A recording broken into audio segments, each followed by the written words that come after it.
Salam Indonesia. Anda menyaksikan berita terkini bersama saya Arna Suputra.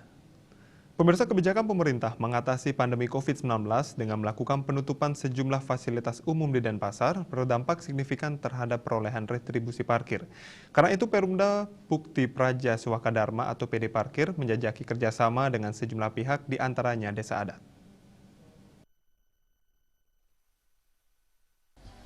Dirut Perumda Bukti Praja Sewakadharma Kota Denpasar Nyoman Putrawan mengatakan saat ini sejumlah lahan parkir tepi jalan yang menjadi sumber pendapatan kembali ditutup untuk kegiatan masyarakat, seperti di lapangan Puputan Badung serta lapangan Puputan Renon.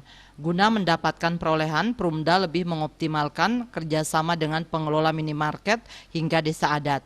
Karena kebijakan yang dilakukan untuk mengatasi pandemi COVID-19 ini menjadi salah satu sumber penurunan pendapatan Perumda. Dikatakan penutupan lokasi strategis tersebut memang makin menurunkan pendapatan, tapi pihaknya harus tetap mengikuti kebijakan dari pemerintah dalam penanganan COVID-19. Semua pihak mesti bersama-sama mendukung upaya pemerintah mengurangi penularan COVID-19.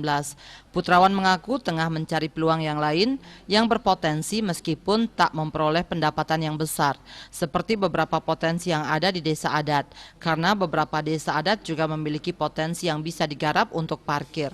Selain itu, pihaknya juga telah melakukan pembicaraan dengan beberapa manajemen minimarket untuk bekerja sama.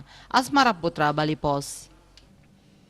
Untuk mencegah penyebaran COVID-19, ingat pesan Ibu selalu terapkan 3M, wajib memakai masker, wajib mencuci tangan, dan wajib menjaga jarak, serta wajib menghindari kerumunan.